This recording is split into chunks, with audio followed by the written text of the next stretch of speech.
You all right? So that I can talk now. Okay, good.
Check.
Good evening, everyone. It's a pleasure to welcome everybody to this evening's keynote lecture by Marlon Blackwell, who is a practicing architect in Fayetteville, Arkansas, and serves as the E. Fay Jones Distinguished Professor of Architecture at the Fay Jones School of Architecture and Design at the University of Arkansas.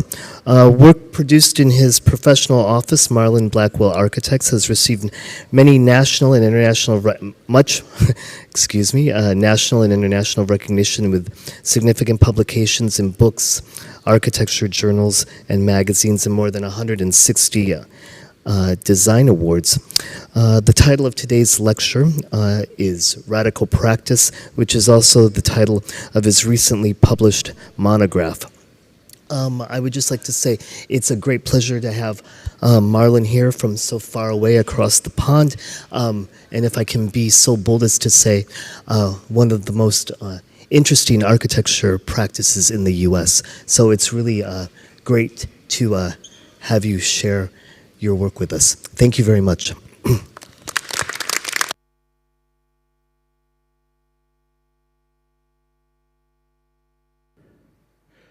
Can y'all hear me? Is it good? Okay. I don't know sure if I really need this, but we'll see how it works. Well, thank you, Solomon, and thank you, Juan. And great to be here. Yes, it is a little bit of a trip. We like to say in Arkansas we're in the middle of nowhere, but we're close to everywhere. So it's actually pretty quick to get here, just a quick flight to Atlanta and then here. But I'm enjoying my time in Delft. The only regrets are sent by my partner, Ati, when I sent her some photos last night of a cheese shop on the canal, and she was like, I wish I were there. So anyway, it's a lovely place. It reminds me of Fayetteville a little bit, just the charm anyway. So I'm going to dive right in. I've got a lot I'd like to share with you this evening. And I'd just like to say I've admired your program from afar for many years, so it's kind of a little bit of a guilty pleasure to be here with you for the first time. So this lecture has for some time been titled Abstract Unions, Not Radical Practice, and I think it's worthwhile for me to return to that in a moment. But in many ways, abstract unions it kind of encompass my approach and help address the question of practice versus theory, engagement versus detachment, and also the question of form that we're kind of engaged in on a daily basis. But frankly, most of my work operates in a place where detachment from the world simply isn't even an option, even if I wanted it to be. Rather than a removal from reality, abstraction for us is the process of connecting to place, of looking for possibilities of maximum meaning with minimal means. And I like to say we often must use an economy of means for a maximum of meaning in the places that we work. So what I try to do is attempt to demonstrate how ideas of reinterpreting the familiar are generated from careful observations of intersections of what is nature-made and what is culture-made, conditions that are particular to an architectural situation. Now, our practice, as Solomon said, is located in Fayetteville, Arkansas. I'm there with my partner, Ati, and a team of 25 very talented architects. It's a place of deep pragmatism and authenticity, and also a place of real natural beauty and real constructed ugliness. And I think you can find that in, of course, many places, not exclusive to us. But inclusively, these are both sources of inspiration and offer profound possibilities for hybridization and abstraction and a deep well of ideas that we have returned to again and again, as you'll see. Now, the title of the book, Radical Practice, is also, or the title of the, I would say the lecture, as someone said, is Radical Practice, which is also the title of our new monograph by Princeton Press. And a lot of folks say, well, you're in Arkansas, how can you have a radical practice? And I always like to remind them that rather than the more popular understanding of the adjective radical or as extreme or as architectural history as avant-garde, our use of radical is found in the lesser-known understanding of the adjective from the 14th century medieval term that is derived from Latin term radicalis, which is fundamental of or proceeding from the fundamentals or relating to roots of or relating to the origin. And so we like to think that very much we are about our roots, about the fundamentals, right, where we have roots, but we also have wings to move beyond. So from this perspective, the focus on roots, fundamentals, and origins, there is first and foremost a core principle at the heart of the practice, radical in its fundamental simplicity, the assertion of the making of buildings and places as a constant, authentic focus. And I think in these times, you could say that's radical. So places and buildings and places. Currently, we're working on a variety of scales and types of buildings. Everything for us is an opportunity to become architecture, so everything from a small carport to schools, to healthcare, to a small beekeeper's workshop, and now a new American embassy in the poorest country in the world, in Central African Republic. These are all aspects of and practice of projects that we're working on. And embedded in this assertion, however, is the proposition that architecture must possess more than a projective or speculative character. It really has to be fundamentally about material substance. It requires tectonic construction and lived experience. And that on those terms, architecture, just as fundamentally, even imperatively, is located, situated, and placed in the world and born of the specificities of place. So these fundamental propositions underwrite our deceptively simple radical practice. And, it's, again, something that originates in this small place, a town of about 50,000 people in Arkansas, but over the last 30 years has begun to slowly find its way across the country and even on down into some other parts of the world. Now, as a practice, therefore, of materiality, construction, and experience, and a deep attentiveness to the qualities and necessities of the place in which it is situated, this all takes on issues particular to the advancement, the development, and the enrichment of place. So, through the work we do, we not only celebrate the capacity of architecture to overcome oppressive and repressive circumstances with conditional optimism, but rather also we indict the conditions that so often requires to affirm our own humanity and possible future through the deep possibilities inherent in practicing in places we build. In the American South, and where I practice in Arkansas, one of the poorest states in the country, we're number 49 in everything. Thank God for Mississippi, I say. But nonetheless, for us to make an architecture of placeness, it is necessary for us to embrace everything, even the bad things, so that we can understand them and incorporate them in who we are and what an architecture in the place, of the place, and for the place, and at times slightly out of place can be. So for us, and for me particularly, place is the canvas, architecture is the medium, nature and culture the shapers. Placeness manifested by dignified and felt architecture offers, I believe, citizens a journey of engagement, wonder, and possibility that gives new identities to context through a productive tension between the local and the universal, between the global and the specificities of play. I like to call it the glocal. And the glocal condition is really the operative reality of the world, if you think about it. So with this line of thinking, almost everything we do is in some ways a transformation of what already exists. And I like to say, let's see if I can throw these out of the way, even a transmutation of place, because much of what exists already is still there, embedded in it. So I wanted to share with you a story, a transformation story, that occurred in Fayetteville, Arkansas, post-war. So there was a family there that owned a mill, and they used local white oak to make farm implements, wagon wheels, plow handles, plowshares, axe handles, things of that nature. The family's name was Fulbright. If you might have heard of Fulbright scholarships, you will have heard of William J. Fulbright, the senator from Arkansas. And what had happened post-war is the demand for these utensils had really dropped, and they were building up quite an inventory. He also had a childhood friend from Fayetteville who at that time was an internationally known architect who was practicing out of New York. His name was Edward Durrell Stone.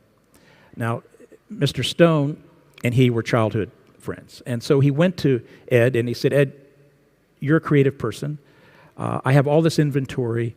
What do you think we could do with it?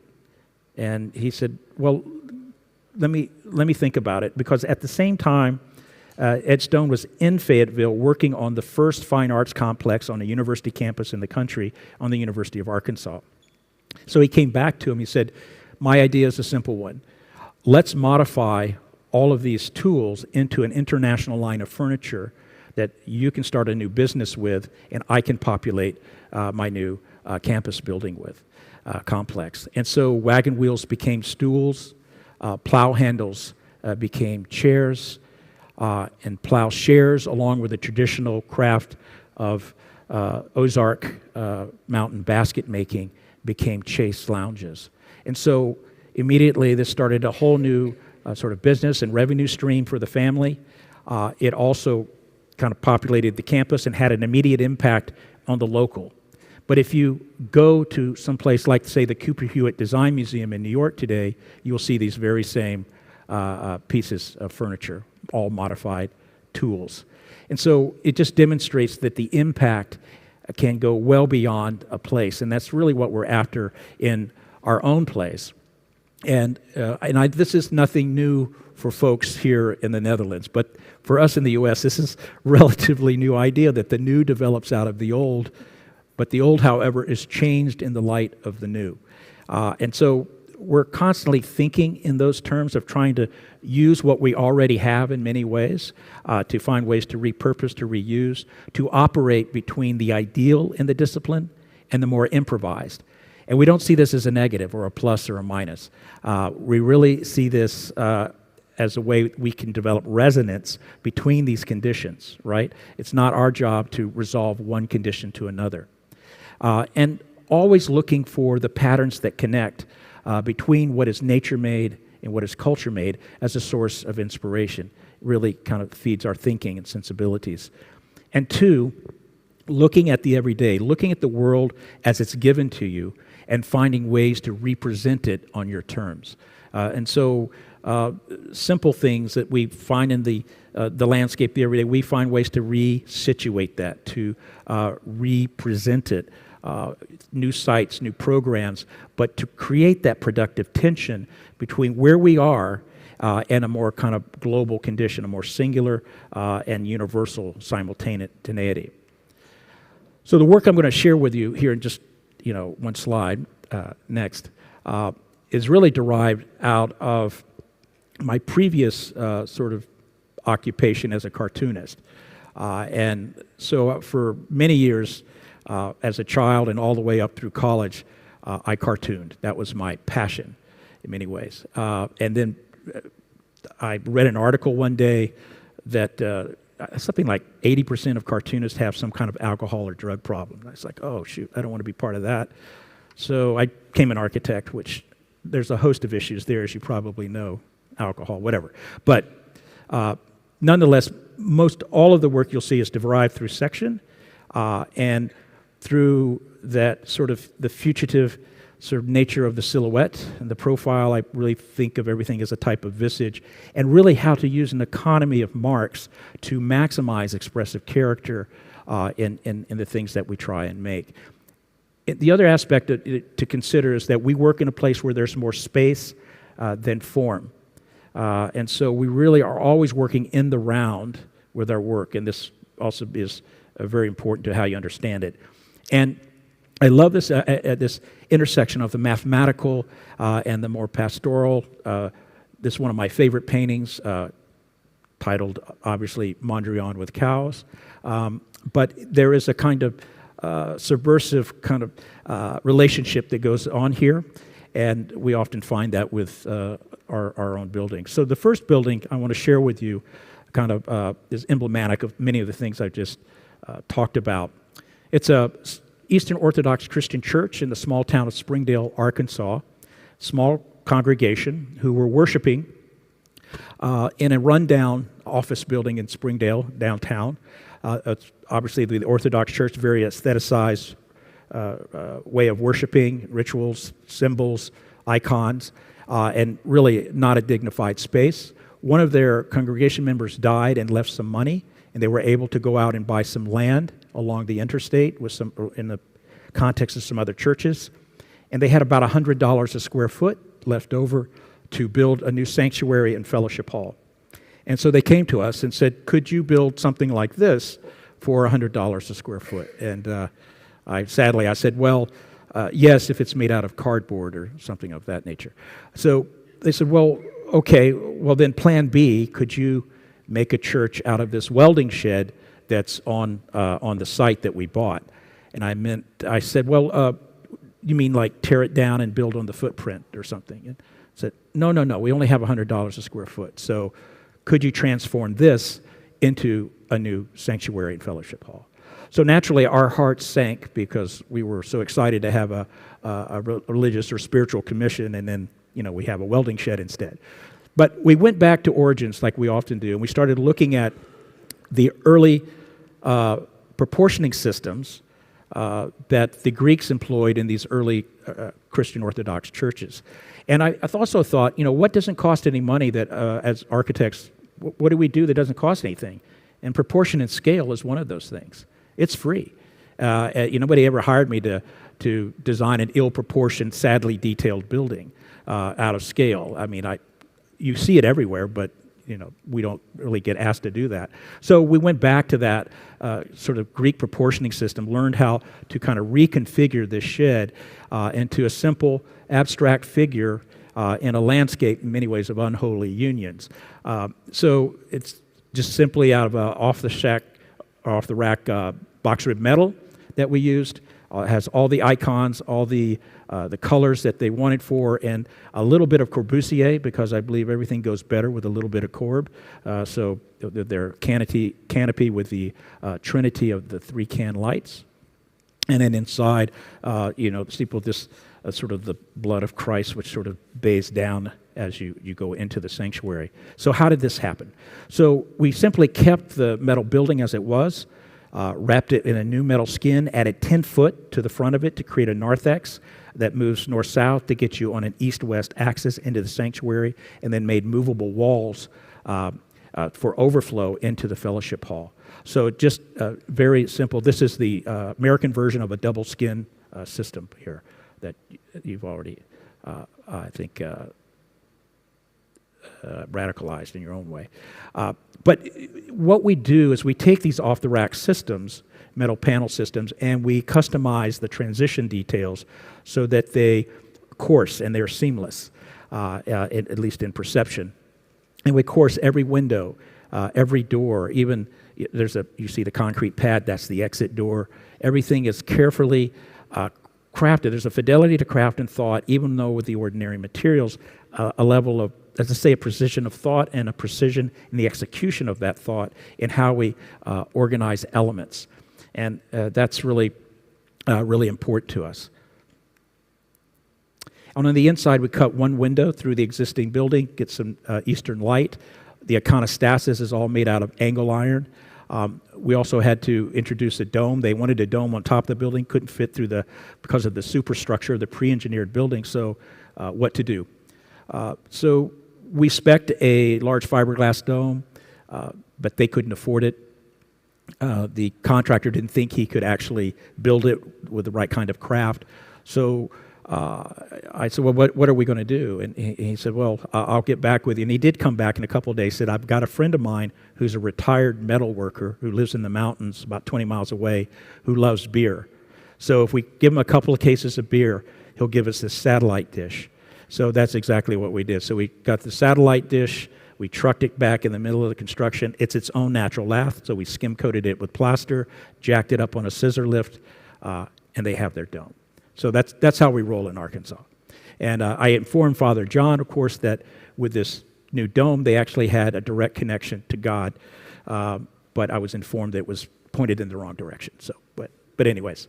And we also had somebody on the how would you call it, the building committee who was really excited about this idea of repurposing, and he said, I know where I can get a throne for the bishop when he comes to bless the church.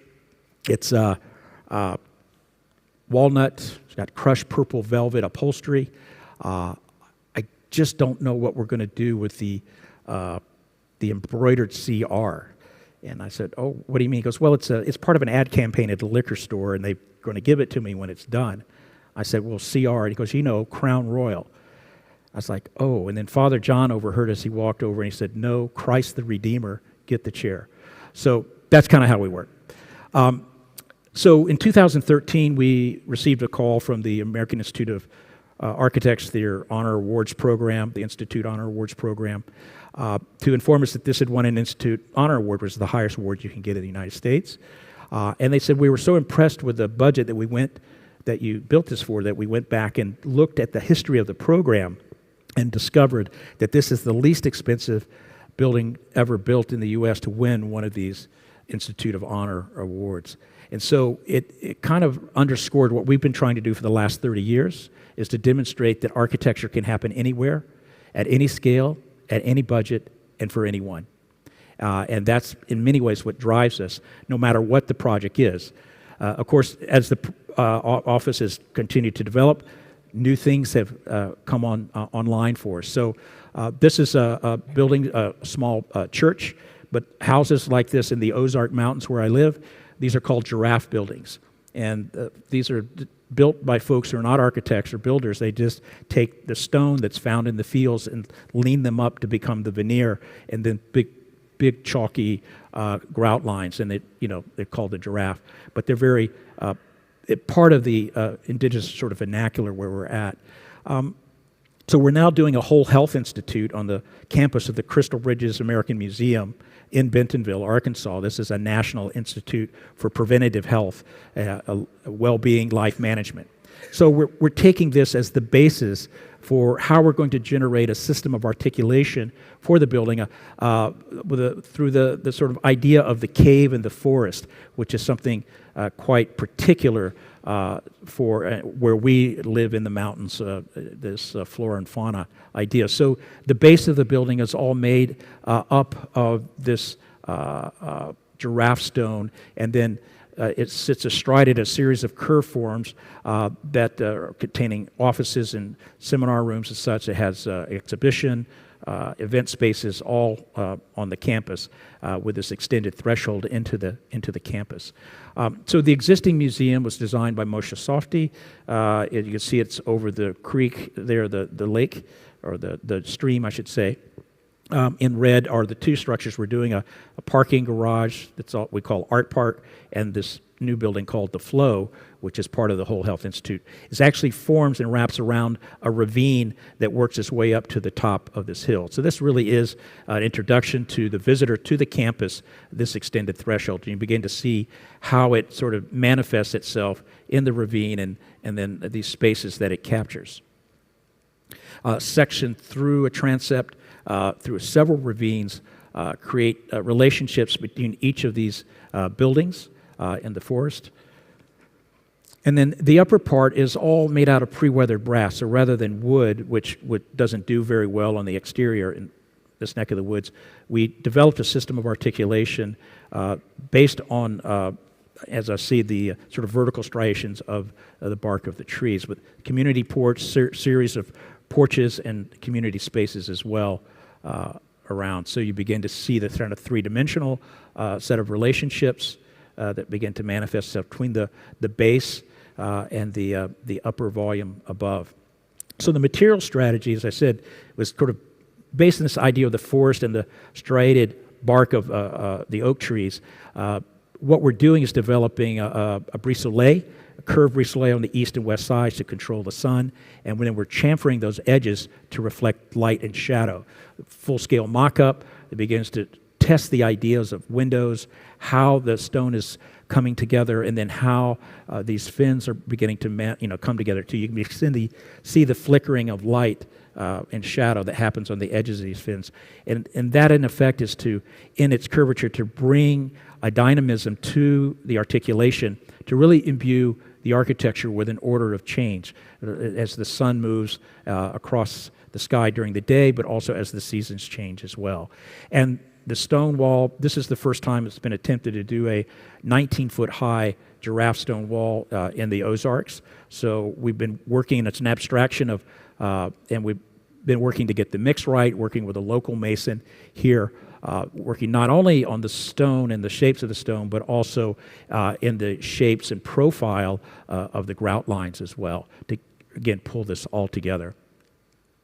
And then, of course, as I said, acts as the base for this entry that you have. And once you enter, the idea of the cave in the forest maintained with the stone floors, and then local pecan trees are milled into these ribs, CNC, milled, again, by a local manufacturer that creates the whole idea of the forest canopy that then drops down into several different types of elements, columns, doors, and such. And that acts as a datum on every floor, a series of both closed and open spaces and office spaces, consultation rooms, up the upper floors, and then even places for meditation. This is a cone-shaped meditation, 30 feet high, that's all kind of plastered, Venetian plastered, and then curves to the north to gather the light there. There's an antechamber, and then people kind of decompress and then move into this. Again, about this notion of health and well-being as an important part of an arts campus.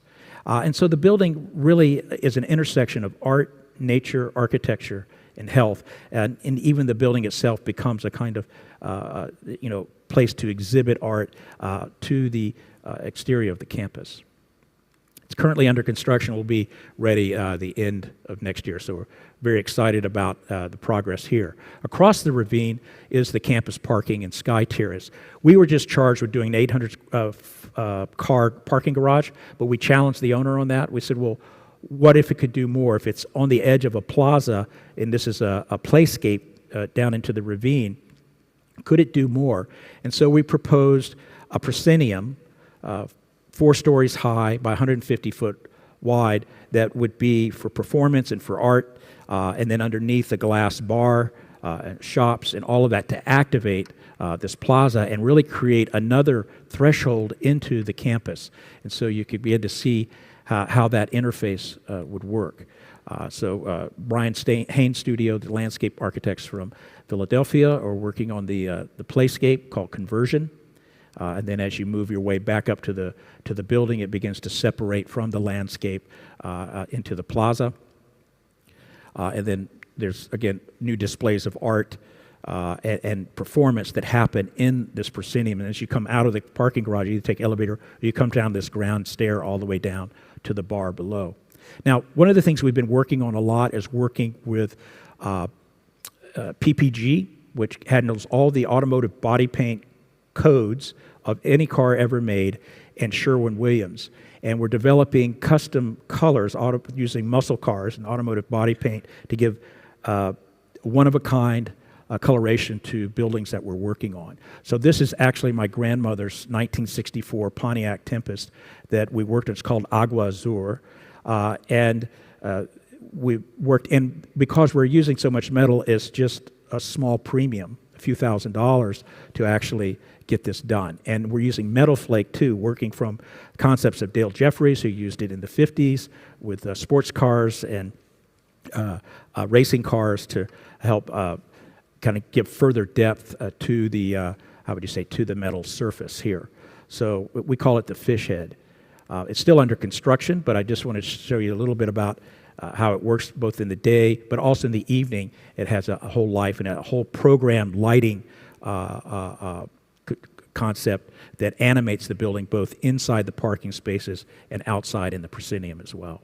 So very excited about this. Will be completed next year as well. So I've shown you a little bit about the kind of transformation, let's say, of tools into furniture, of buildings, and also there are places. This is a kind of indicative of much of where I live, where farmland is being annexed into suburban conditions with these large parking lots, bland office buildings, ersatz, shopping malls, and things of that nature. Again, we don't see that necessarily as a negative. We kind of like to dive into the messy vitality of all of this. What can you do in these conditions?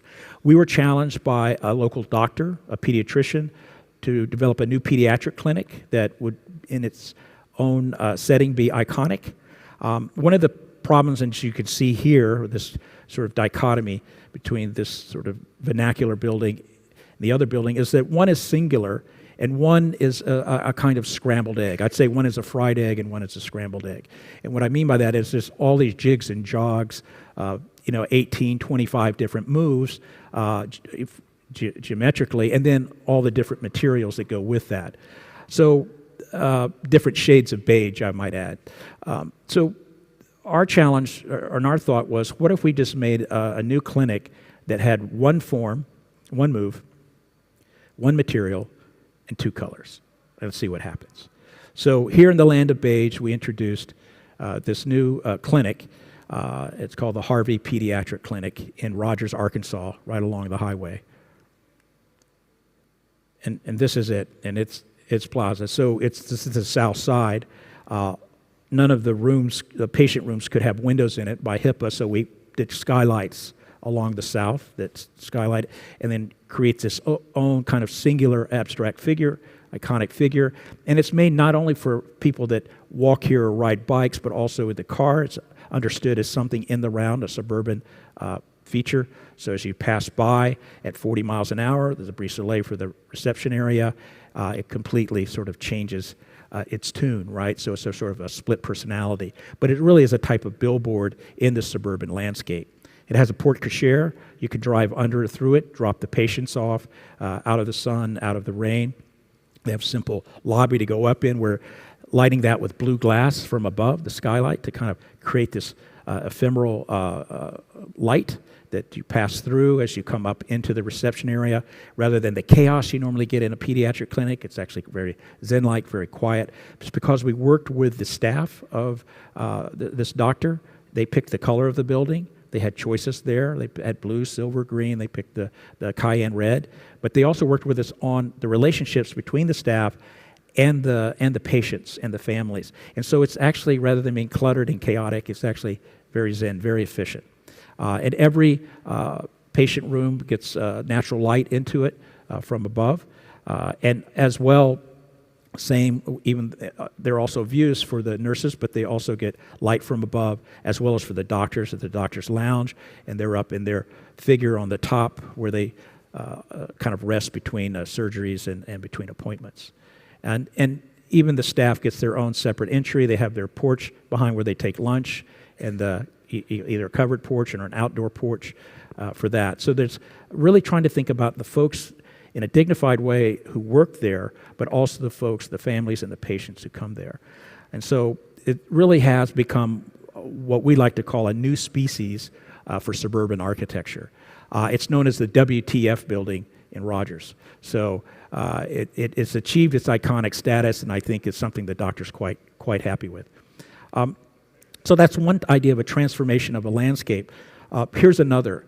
This is Shelby Farms Park is in Memphis, Tennessee. It's the largest urban park in America. It's 4,500 acres.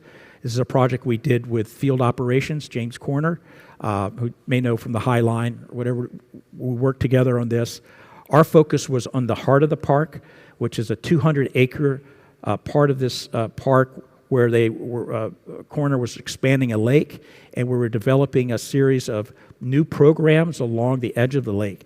The problem with the park is that it had an identity crisis. It didn't reflect the socioeconomic and racial diversity of Memphis, nor was it particularly welcoming. It was kind of low on the program activities. It was constantly in the red as a nonprofit. So the idea was, what could we do to strengthen this institution? So strengthening the heart first. And so this expanded lake with a series of programs that would really reactivate the place. Now, Memphis, as you know, is really the heart of rock and roll. The birth of rock and roll was in Memphis, Tennessee. Great food, if you like barbecue, all of these great things about Memphis that really happened in the 30s, 40s, and 50s. Simultaneously at that time, across the river, the Mississippi River you see here, on the other side of Memphis was a penal farm, a penitentiary, which was in this place where prisoners raised their own food. They had cattle, and whatever they didn't consume, they sold back to the county. So when this became no longer an acceptable form of rehabilitation in the 70s, it was turned back over to the county, and immediately speculators began to move in to try to convert this really natural wonder of pastures and woodlands and river into tract homes.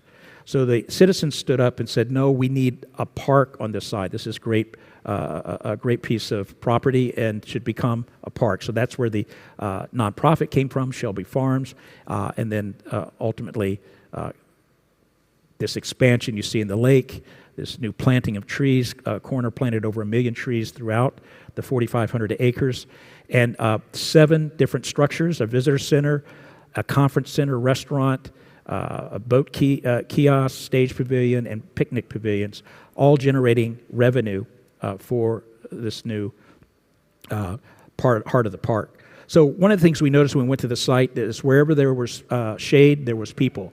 No shade, no people. If you know anything about Memphis, it's a very hot place. So we decided every building had to produce its own shade because it was basically in a pasture and it had to allow the landscape to come up that will take many years. So we went back and looked at the vernacular, and this is a typical dog trot house where it creates its own breezes through the breezeways, its porches, all of this way before air conditioning. So we knew the building had to do a lot at each building. So this is the first one, the visitor center, 8,000 square feet with an 8,000 square foot porch. It's all made out of aluminum bar grate, a lot of what you walk on in most places. We used it as a cladding system and kind of invented a way to connect it to a superstructure that creates this light, ephemeral aluminum cladding, as well as third-growth cypress trees and a little bit of stone and some metal panels. But these breezeways kind of, again, create their own breezes and, again, act as an entrance into the park, and then the 32-foot cantilever, uninterrupted views of the landscape, and then to keep you cool in the shade, because even in the shade in Memphis you're hot, we put in 5 20-foot big-ass fans to ventilate, just much like you get ventilation. That's the trademark name. I'm not making that up. But the big-ass fans actually ventilate much like a forest does. And really allows that space to be used year-round. And they use it for yoga, receptions, all types of activities that, again, create another revenue stream for this nerve center of the park. And, of course, Corner, I think, worked very well with us to configure the land so each building had its own particular place in the park. So the picnic pavilions are also shade pavilions, but they're really the places for family reunions that are booked out for months in advance. It's very, very used, and they're located around the edge of the lake, as you can see here. We call these the crickets. And then there's also the boathouse, which contains all of the paddle boards, and, kayaks, and canoes. And those are stored there. It has, again, its own porch and a concession stand. Again, another figure. Really what this is an ensemble of figures that are all related. The stage pavilion serves the event lawn, but also events on the lake. And when it's not being used, it makes its own shade pavilion. So it's fully used day and night. And then the last building is a restaurant events center. We worked with, I'm sure you've heard of Elon Musk. We worked with Kimball Musk, his brother, who has a farm-to-table set of restaurants in Boulder, Colorado. This was his first ground-up restaurant. So it had a 500 capacity conference center, which is definitely needed in the community, and this nice interface with the lake facing west, this low-slung roof, and super deep porch, an 80-foot deep porch where more people sit outside rather than inside, that really creates a wonderful relationship between the diners and the lake itself, but also extends the activity into the evening. So what has happened since 2016, since this opened, is that the attendance has doubled at the park, as well as the folks who come there. That demographics has doubled as well, and the park has been in the black ever since it opened. So it underscores again too the capacity, I think, for architecture, in the big word, architecture and landscape, to strengthen institutions and be a transformative agent, I think, in the community. So the last sort of campus or land transformation I want to share with you is in Detroit, Michigan, a project that we just completed a year or so ago at the Marygrove College in 6 Mile in Detroit. This is in the McNichols-Livermore community. It's a traditional African-American community. This was an African-American liberal arts college that essentially failed. Like much of Detroit, a lot of folks leaving, a lot of abandonment and erasure. This affected this college as well. They lost enrollment and then got in financial trouble. So in 2017, the Kresge Foundation took it over to repurpose it as a cradle-to-career campus. So from the time that you're an infant till you're 20 years old, you can go to school here, up to 1,000 people in this neighborhood. And this was really a nerve center, a backbone of this neighborhood. The first project they wanted to insert in this was an early childhood education center, which is, in your formative years, the most critical to lifelong learning. And so it's a one-story building amongst a series of multi-story collegiate Gothic buildings, historic buildings, as you can see on your right. So this mat building, essentially, we took and carved and punctured, let's say, a series of courtyards, controlled areas for play and for learning, as well as places for socializing and places for solitude, both for the staff, the faculty, and the students, which are from infant up to kindergarten. So this is also conceived in many ways as a community center too, and you can see the community that surrounds it. These are all single-family dwellings, and while a lot of folks live here, there's a lot of abandonment, there's a lot of opportunity for regrowth here and revitalization, and this is a big part of reactivating this campus to reactivate the community. Now, one of the things we were challenged with, we did not get to do the civic engagement because there has to be a level of trust and familiarity in these communities, so third parties did that were from the communities, but we were able to, understand, they communicated the aspirations and the desires. And one of those desires was to have a particular identity that related to the existing historic structures, but didn't want to be the same. They wanted to be as resilient and durable, but to be something that was not monochromatic. That was a directive. It said it had to be polychromatic. And Wendy L. Jackson, the vice director of Kresge, said, our culture is, we are diverse, we're inclusive, we want a building to represent that. And it needs to be a variety of colors and shades. And of course, that's terrifying for an architect, I think, at least for me, is to take color on the inside and put it on the outside. It gets kind of weird, especially when they want a lot of color. So the material we came up with glazed terracotta rain screen panels manufactured in Berlin. They wanted to invest in that. But the way in which we began to think of this cladding was as a coat of many colors, like a quilt. And in our conversations with Wendy, we both came upon a common inspiration, which was the Gee's Bend ladies from Gee's Bend, Alabama. They're the quilt ladies. I don't know if you've ever seen any of their quilts. I recommend you look at them. They take discarded rags and then sew them into a patchwork of that is very useful, a patchwork of material that's artfully done that is quite spectacular. They're now exhibited in MoMA as well as you can buy them. Well, I used to go there. I'm from Alabama, so I go to the Rural Studio. I visit these folks. This is the Petaway family. They have a co-op of quilt makers there in this small remote town.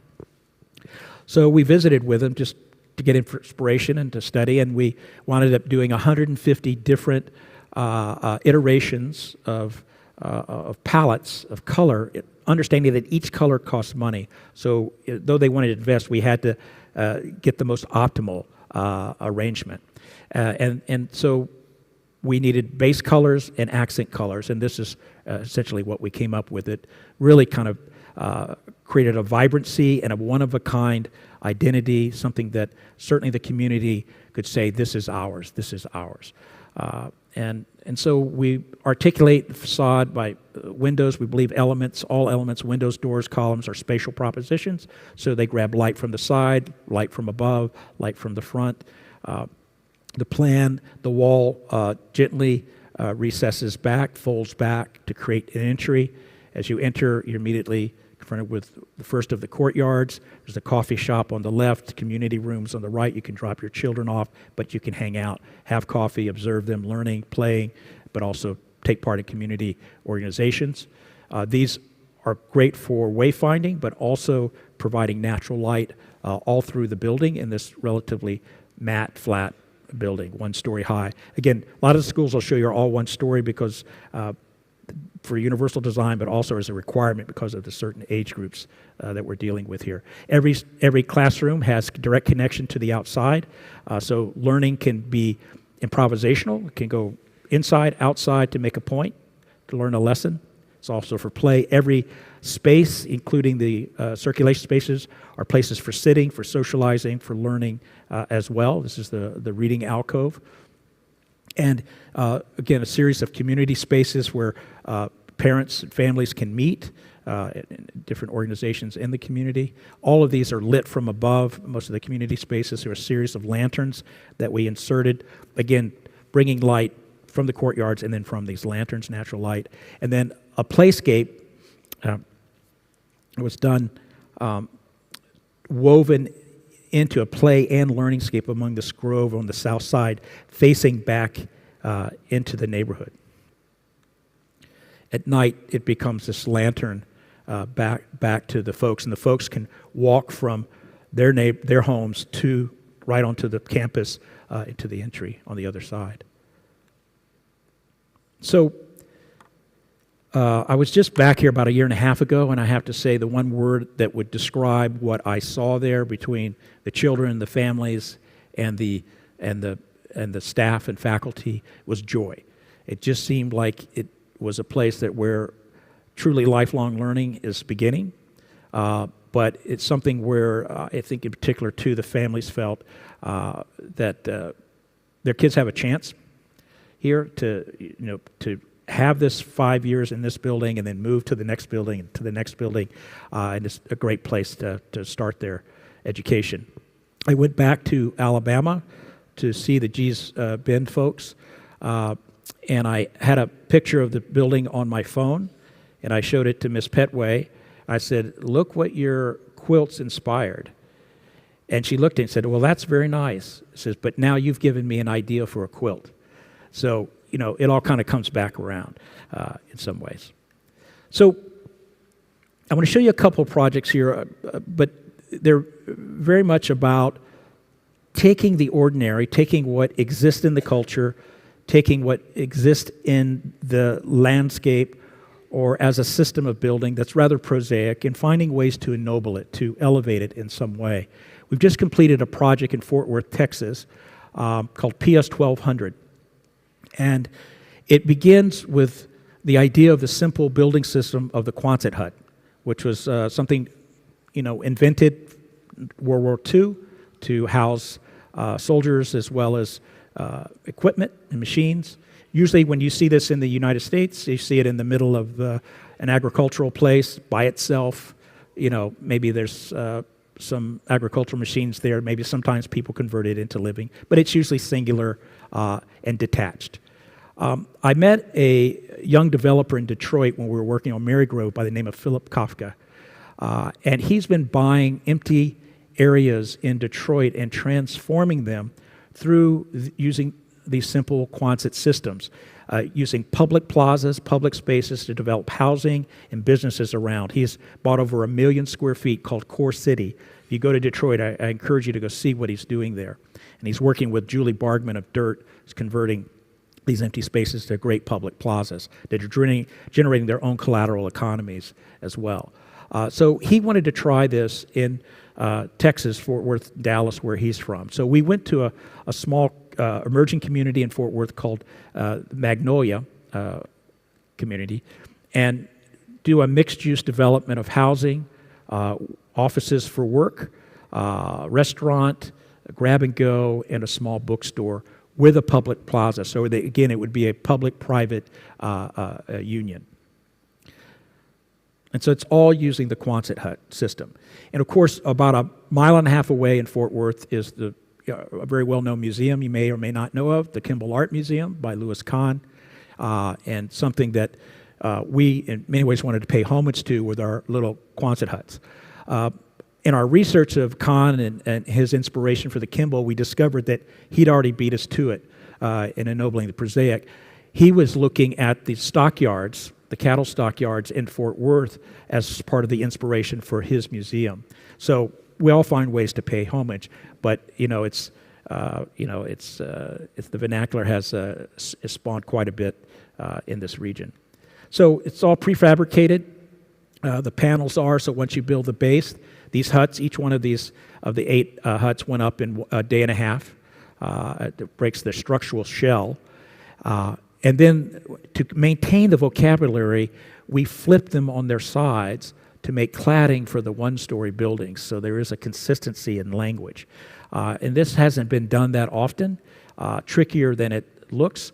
The public plaza is all made out of recycled stone, and the trees, just two trees, again, an economy of means for a maximum meaning. Pond cypress and a cypress. Now, most landscape architects use cypress as walls and edges. Julie Bartman of Dirt, she uses them like jazz notes to articulate space. And these will eventually grow into a forest. And so the idea of the machine in the garden, or let's say the machine in the forest in the city, is something that will become real in about 10 years. So you can see the one-story buildings kind of articulate the edge. And by flipping on the side, we had to invent ways to create windows and elements to do that, like a corner, an eccentricity or an anomaly in that system. Here, this kind of reaches out to the passerby. At night, it flips on, and you can see the chef working in the kitchen there, so that kind of reveals that. And then if I go back here just a minute, you can see the carrels. Here, these huts in plan that are all done in gray stucco. They're actually seating carrels in the restaurant itself. And then the grab and go, which brackets the other side of the plaza. Again, trying to think of ways in which to introduce windows and doors and other ways to have to invent our own form of custom detailing with the off-the-shelf stuff. So it's really a kind of hybrid, much like the church I showed you earlier. And then on the inside, the very simple bookstore here with a little light from above. And for the people that live there, they have, I think, beautiful space along the alleyway. They have porches as well. The offices are down below, which are for anyone. All this kind of serial condition. It's a tough area in the back, but the buildings are tough too, right? And then inside, just simple volume of space with living and kitchen and bathroom below, and then bedroom and shower, restroom up above with just local plywood. So just very simple palette of space and palette of material. The interstitial zones between these buildings are also activated as public space, and all the offices face into that, and is now being absorbed in the community. There's a local barber shop here, and then porches where people dine, so forth, all beginning to activate the public space. So it really has become something adopted by the community. And then we played a little rear window in the photographing, got everybody to raise their shades, and you can do like an X-ray into the building, and probably the only time that ever happens, but it made for a great shot. So the next project, I'm trying to look for my glass of water, but I don't know where I put it. Anyways, excuse me. This next project happens in Bentonville, Arkansas. I know biking's a big thing here in Delft because I've spent a day and a half dodging bikes, maybe because I don't know where to walk. That might be part of the problem. Thank you. You found it. Thanks. Bentonville, Arkansas, if you like to bike, you need to come to Bentonville, Arkansas. It is the mountain bike capital of the United States. And we're doing several projects there. But we were asked to do a project, a design collaboration with WeWork to do their first ground-up office building, because typically they're just adaptive reuse. So we started out as a design collaboration, and the head of WeWork's architecture division at that time was Michel Rochkin, noted, well-known Mexican architect, and a whole team that he had picked, Kristen Callahan, Haruka Arucci,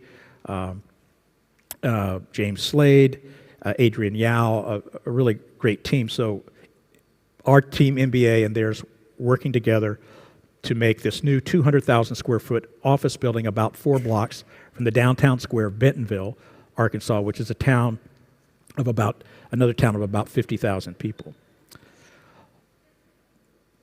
What we wanted to do is find a way to allow the local culture to inscribe itself, to shape the building. So I've talked about that, how nature and culture are shapers of place.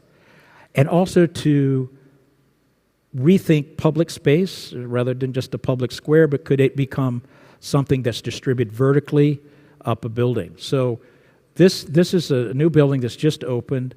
It's called the Ledger.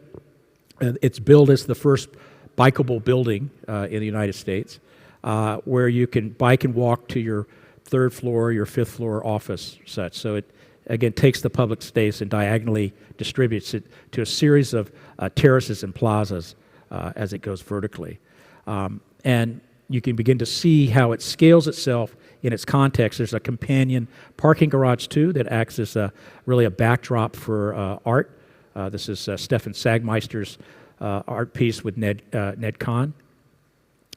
On opening day, still landscape getting in, but you can see how people are activating and using it here.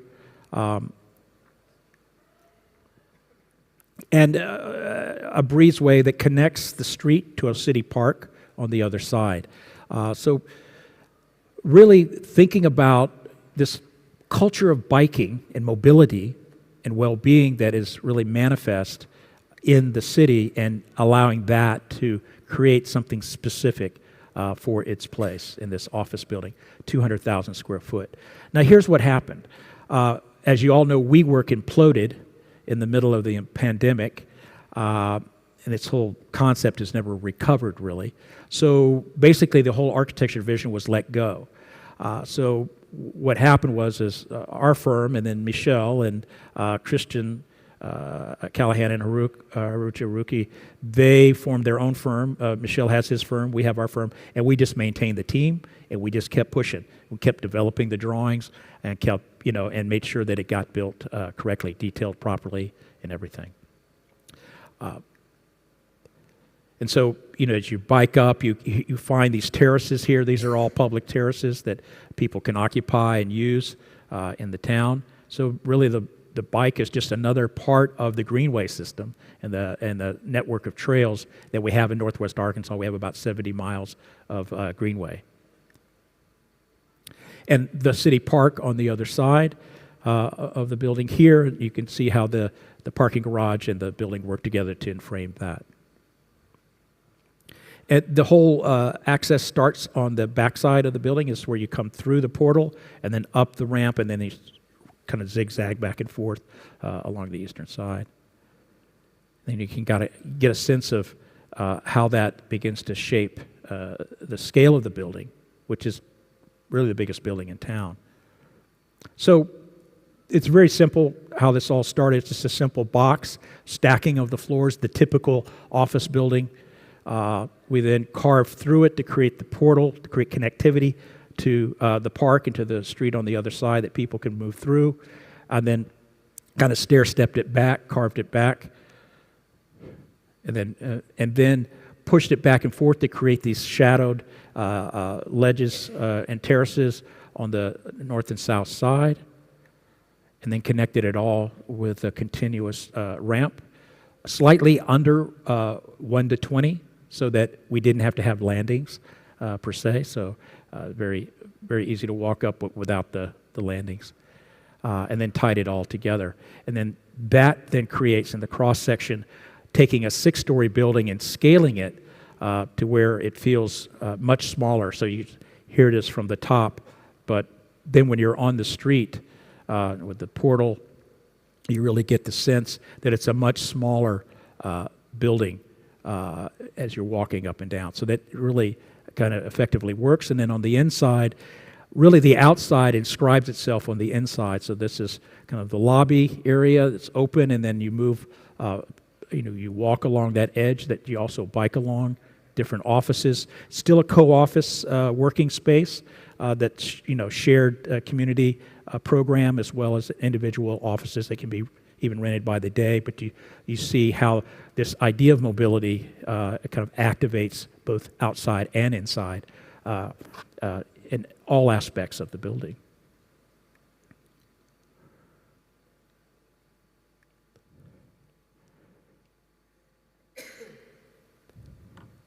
So We didn't know if anybody would use it, especially because we're in a car culture where we're at. But I have to say, the whole mountain bike culture, this just expanded that and I think enriched it, and it is definitely used. Terraces are rented, spaces are being rented for events. I mean, the whole thing has become more of a community meeting place, but also a community event space as well. So, so far, so good. We'll hope it hang in there. Last project. We love doing schools. We love having the opportunity to do schools because schools in the U.S. are probably the most impoverished building type in our country other than healthcare. So the opportunity to do a maker school, a project-based school, was really appealing to us. This is a school called the Thaden School. It's in Bentonville, Arkansas. It is embedded in the community. There's no security fences or anything. It's just an open school. Anybody who wants to go there can go there because tuition is based on what your family makes. So some students pay $500 a year. Some pay $25,000 a year. Doesn't matter. If you want to go, you can go here. So that too was very appealing to us. And it has 3 signature programs. We call it Wheels, Reels, and Meals. Each student is given a bicycle, and they learn how to work on bikes. They learn how to fabricate bikes. They learn all about biking culture. They also learn how to tell stories with animation and film, thus reels. And then they learn how to produce food and prepare food and cook food. And all of those things are intricately related as a kind of holistic sort of learning. And it all takes place on a 30-acre campus about 8 blocks from the town square. Now, we're under no illusion that this is by any means urban like we have here. We call it urban pastoral because it basically was farmland. This was the old county fairgrounds.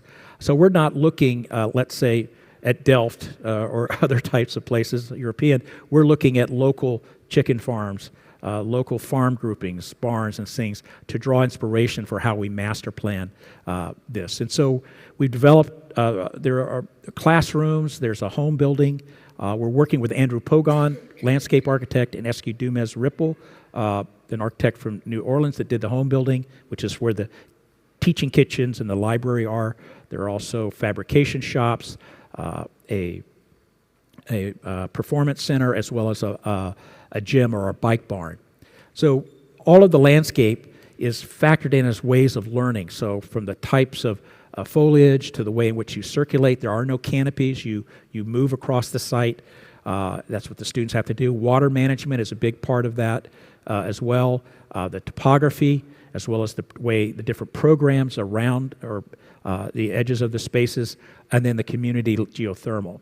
And that all comes together as a learning landscape. So this learning doesn't just happen in the classrooms, but the students are working out in the campus as well to create that connectivity of the project-based learning. So the master plan we came up with, it manifested itself in this way, using, again, this box rib metal we've been working with, these profiles, again, with custom automotive body paints and plywood, some FRC panels, and steel and wood construction. 2 of the buildings are all wood, 3 are more steel.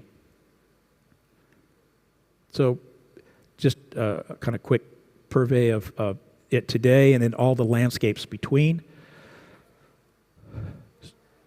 Okay, let's see. Yeah, here we go. So the first building, the Reels building.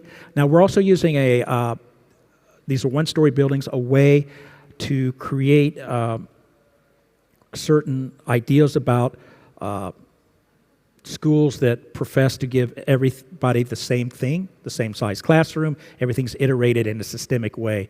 We didn't want that. We were more interested in figure. We're more interested in variety and dissimilarity in the classrooms. So we used a sectional operation called pitching and rolling.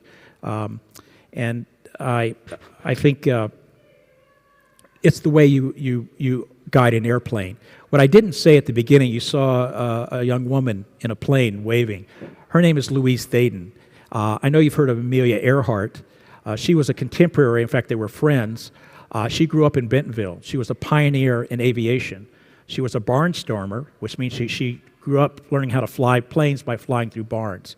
And she eventually moved to California. She set airspeed records across country in the Bendix cross-country air race. She won. She and Amelia Earhart entered, even though they were told not to because they were women. They entered anyway, and they beat everybody. And she set the record not once but twice. So she grew up in Bentonville. She's the muse for this school. So we're using pitching and rolling in the sectional roof to create a different scale and type of room in every room of each structure. And then it also brings in daylighting. It allows us to kind of bring daylighting in from above. This is the Reels building, so it's humanities, their animation department, as well as their administration. There's a community lawn out front that they project their films onto the building, so it's part of the Bentonville Film Festival, and they use this in a quite active way. So they're looking for ways to create engagement with the community as well. In this particular case, we didn't use a Pontiac. We used a Shelby GT Cobra, green gold, metal flake as the basis for the paint, the automotive body paint. And then we tweaked it with Osage prairie grasses, those colors. So again, the intersection of nature-made and culture-made to create this really unique green that really resonates with the landscape that's all indigenous, that's planted throughout the campus. So, and then these linear buildings are cut crossways to create, again, breezeways, all plywood. Here, ways of bringing light in. They are transitional spaces, but also outdoor classrooms as well. And then they create, again, their own cooling breezes here. So the students use them in multiple ways, and then takes them into the most social space, which is the hallway. And this is where the pitching and rolling of the roof creates daylighting opportunities into the middle of the building. And on your right are just some of the labs. Every lab has direct connection to the outside, not visually, but with doors as well to, again, allow for outside learning, but all have a sectional difference. And by pitching and rolling, we can moderate the scale of the building as it, say, in this case, gets closer to the boulevard that they're widening right there. So this is the student lounge. It has its own brise-soleil for the western sun, but also creates acoustical difference as well, but really allows the building to be responsive even to the sort of more particularities of its site. Its sort of sister building is the what we call the Wheels building, where all the fabrication shops are, wood shop, robotics, as well as bike shop. Has its own kind of sunscreen porch on Main Street there, and then productive landscapes along the south. The students are constantly working in and learning how to grow food.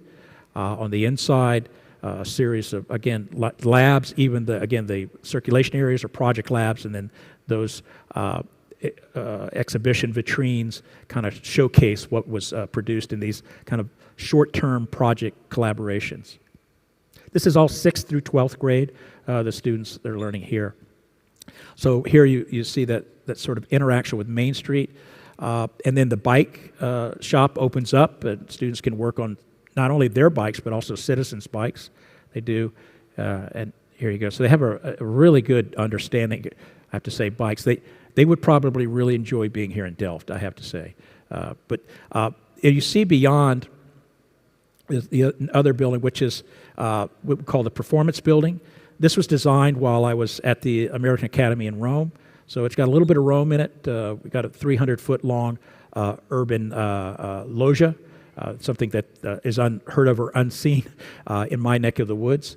But it's really quite used a lot with skateboarders and bikers and folks moving along this urban edge. And it kind of suggests how Main Street might be built up. We didn't put a building on the corner. We put a small plaza on the corner, the public plaza, and put the building closer into the middle of the block.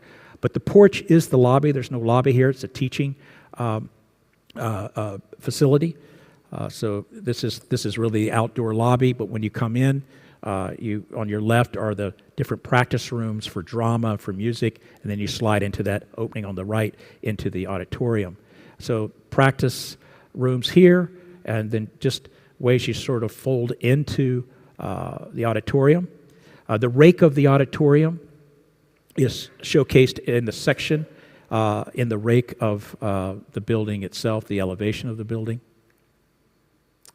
And the stage is at ground level, so in the wheels building, they actually do all their set design and fabrication. They roll it across the way and through the back right onto the stage. And so it's just kind of a seamless operation. All articulated with local red oak plywood and panels for acoustic reasons.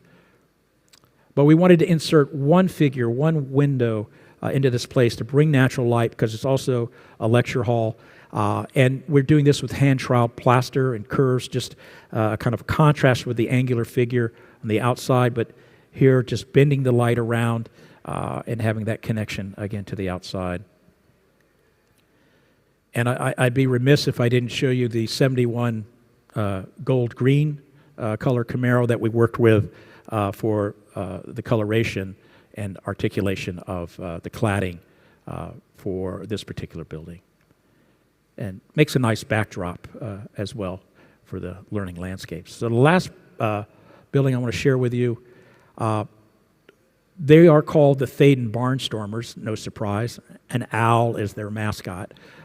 So they wanted a bike barn. The headmaster said, I want a barn, and a gym that's a real barn, and a 10,000 square foot barn that is ventilates itself, so it's off the grid.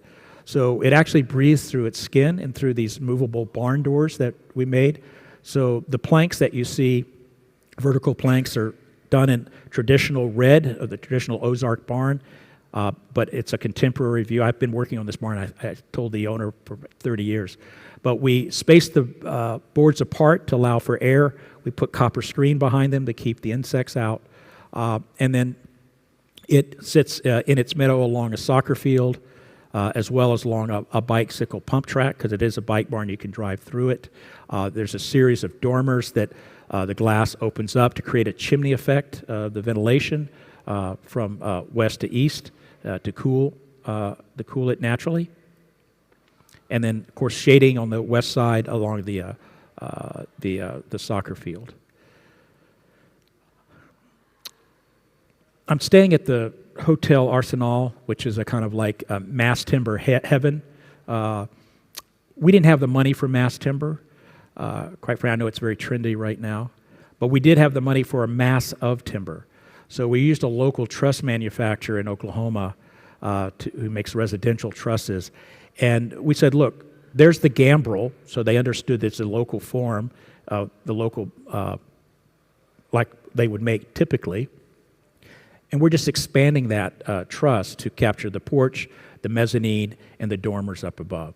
And so they bought into the idea and then created a bunch of those for us that we just gang nail together and use steel plates in the columns for flitch plates to develop this lovely vernacular-inspired barn, and then trying to figure out how to clad the stairs and the rails that would be consistent with the barn articulation.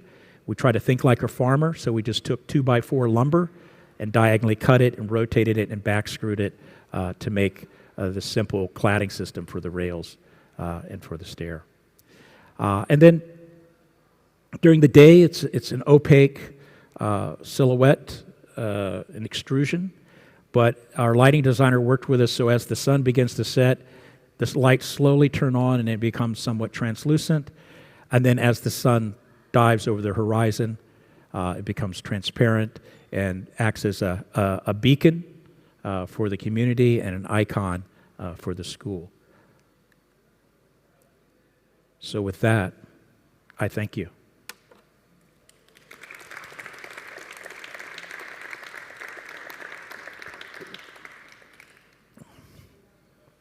Thank you very much for the beautiful lecture. I don't know if they do I'm sure there are some questions. And I only have another 2 hours I can spend with you, so.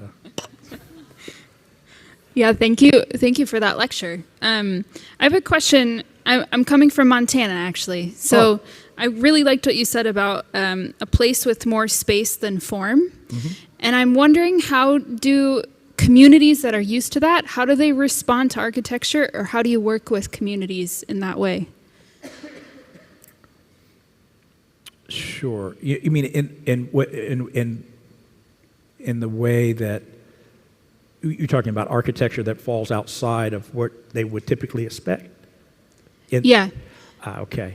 Yeah, I have some other projects I could have shown. Of course, I have to limit it, but that we've done, like a small library made out of a hardware store and things of that nature, or a free health clinic made out of an exercise room, or things like that.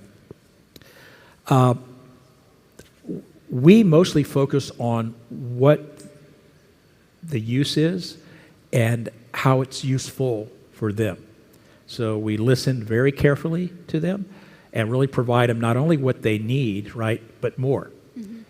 And typically we haven't had any real problems once we do that. They're pretty excited, about getting something, and if it happens to look different, but yet still falls within their budget, right? I think they're fine with it. I think we don't give people enough credit. Sometimes we think people are conventional. The real issue is that they need alternative models, folks do, because the benchmark for reality for most people is what they're surrounded by. So as a profession, I would think part of our mission would be to create alternative models, to ask the question, how might it be otherwise? And if it is indeed useful, then let's make it beautiful. Or if it's going to be beautiful, let's make it useful, right? So that's the approach we've taken. And we also use, I've tried to read through this, local materials, the idea of the productive tension between the local and the global, I think is usually well received because people can relate to it. It's strange, maybe, but it's not exactly foreign. And so they buy in. It would be very different, I think, for me and some of the communities I work in to walk in and put, an interference blue stainless steel, Frank Gehry-esque in the middle of their town, unless it was really useful, right? And that's how it is. There's a pragmatism. So maybe what we're after is a sensual pragmatism for what we do. And it's not easy, but the people are actually quite receptive, I think. Great, thank you. Yeah. Although, like I said, the Harvey Clinic is called the WTF building, so I don't know if that translates here, but does it? WTF? What the? Thank you for presenting. Adding to that question, in the process of making the building beautiful, what kind of instances are there to, control the aspect of cost in making it? Like the efficiency of cost-effective building, and then, is it an extra to whatever the cost gets in the production of the building? So are you asking if the buildings cost more? Yeah, for the process of making the building beautiful, does it also involve extra costs rather than what it's supposed to be? Well, again, the people invest in what they value, right? So part of your job is to create value in the process, right? That people invest in. Sometimes it falls right on target. Sometimes it's a little higher, and then you have to get it into budget. Then a little higher, you got to get it back into budget. So it's a process that you go through. If I hear you correctly, but they have to buy into the process. So the idea is to get the community and the stakeholders, as well as the funders and the contractors, everybody to buy into the mission that this project is more important than any one of us, right? And if they buy into that and they see the value, that it has a value proposition with it, they'll invest in that. And I did a small library in Gentry, Arkansas, for $110 a square foot. This is a community of 2,500 people. The only industry in town was a Little Debbie bakery. And they went out and raised money. They passed a millage, a tax, for 10 years. And raise the money themselves. They wanted a public library so bad that they said, well, we'll tax ourselves to get this. It's important. So there's a variety of ways in which it's done with. We've actually helped people write grants to get a project on the free health clinic we did. So it just depends on the project and who it is. Obviously we're working on an embassy right now. Lots of escalation. We're in the poorest country in the world. It's one of the most expensive things you can build there because there's no ports. There's no way to get it in. If you want to get materials in, you have to go through 2,500 kilometers of rebel-held territory. So we're figuring out how to get it into budget because of the escalation without compromising the value or the ideas that everyone, including the government, has bought into. And that's an art, and that comes from a tenacity and an absolute, commitment to the ideas that everybody's been working on. So I think the worst thing that can happen to a project is death by 1,000 cuts. And we see it everywhere. We see it here. You see it everywhere. So, it's hard work, man. That's all I can tell you. But all of these projects come through a process. But the bottom line is, you get them built. That's the bottom line. Can I say one other thing, just to your question, because it is a good question? And please remember this, that we believe if it's a good idea, it can be realized at multiple price points, right? So the school that we designed, they wanted natural oak and planks, and they wanted brick, and they wanted a host of things they couldn't afford, right? But the ideas they really loved. So we did plywood, we did metal, There's other ways of doing it, and you still get the same value. Yeah. Hi, thank you for your sharing of this fantastic project. And I have some question related to you mentioned a concept that it's nature-made and culture-made, if I don't understand correctly. And I just wondering, through your practice, how you differentiate these two elements. And I feel it's like sometimes it's not really opposed to each other, and you might find a way to, I don't know, I just feel it's kind of like I cannot really understand correctly how you... How we do that? Yeah. Yeah. Yeah. So I'd have to show you pedagogically how I teach and so forth too, but the reality is we're either dealing in a systemic way with the work systems or with figures, and so maybe some part of that's, looking at things that have an architecture but aren't architecture, right? So that, for us, helps us understand a kind of larger order, a larger pattern of things.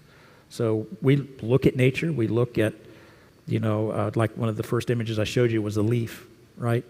That leaf was found on that site, and we kept finding those, and it's all perforated. It's like, what happened to the leaf? Found out that insects ate it away, but the structure of the leaf remained intact. So we use that as an analog, not necessarily a metaphor, but an analog to develop a system of structure and cladding for the Ruth Lilly Pavilion. I think it was the second slide that I showed, this pavilion, with an exoskeleton and then this series of slats on a substructure. Okay, so that is looking at nature and then using kind of culture, right, in terms of how you use a building and so forth, bringing those things together and finding some overlaps, right, that you can then manifest something. So I have a host of projects, I don't show you, but are prototypes and so forth, that where we're looking at nature.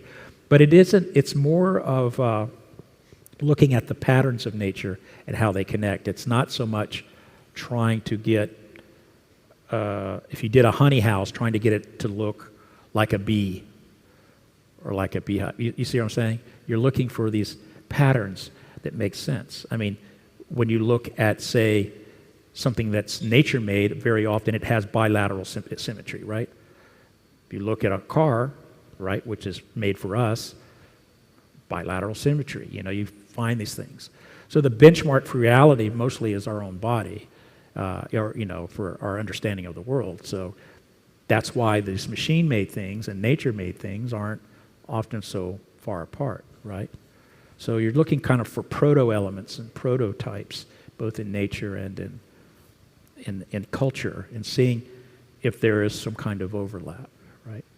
So in the same way, for example, if I can say so, I showed you a forest, right, that has watermarks in the swamp, which darkens here. And I find that pattern very interesting with the pattern of the Great Mosque at Cordoba, which is darkened from here down by people touching it over 1,000 years. They're all the presence of nature, right? Whether it's in nature, the forces of nature, or whether the forces of nature are in culture, right? They find a way to manifest themselves. So we can put that into the architecture, I think. Thank you. Yeah. Hope that helps. I don't know. Yeah. I think some people want it to be really scientific, and it's not. I think it's more instinctual and intuitive. But I also say that we don't design out of anything. So experiencing the world and being attentive to that fills the imagination with a great deal of possibilities. Yes. Thank you very much for the lecture and the inspiring projects. My question sort of is connected to the previous one. So it's one question in two parts. We see that you have a bunch of very amazing pictures of vernacular structures, and I was wondering if you collect them yourselves when during living in the American South. And the question that follows is that you kind of explained the title, Radical Practices, and how that connects to these inspirations from vernacular architecture. You also mentioned that the title for your lecture used to be Abstract Unions. Yeah. And I'm curious, how does that connect then to a very localized practice, very specific material things that you do? Right, right. Well, with abstract unions, is really looking at the particularities of a place, the forces at work there. It's a kind of gathering of the different aspects of place, right, and bringing them together in a kind of union, right? What drops out, what is moved forward in the process, right? So an abstract union is an effort to get to something that's essential, or that's, in what you're doing. So where, less is truly more. So that's the idea. But it's interesting. Things fall out, right, in the process to where you really can't take anything else away, right? But what we're trying to do is make that reconnection to place, right? To resituate what we find in the world, right? What the world gives us. And so that takes a lot of knowledge, I think. That's the thing that I didn't talk about too much, but it's one thing to understand the local form of your place, but it's another thing to understand the language of your discipline. And my big concern today, right now, is that there's less interest in the language of the discipline and much more interest in issues and representation and a type of problem solving that relies more on certain agendas where the architecture becomes a scaffold for ideas. It's representational. And my fear that, and I don't think there's anything particularly wrong with that, but my fear by foregrounding that instead of the architecture of architecture, my fear is that it will be torn down like everything else that isn't loved in this world. People don't love it. They will tear it down. They don't care what it represents. And we have history on our side in that regard. So you have to figure out a way to find, and they're not mutually exclusive. It never has been. Only more recently is it being seen as somehow they're exclusive. I think that's wrong, and I think history will prove me right on that. So that's why I go back to this kind of idea of place, the particularities of place, back to origins, back to the vernacular, not as a place, not only as a place to start, not as a place to end.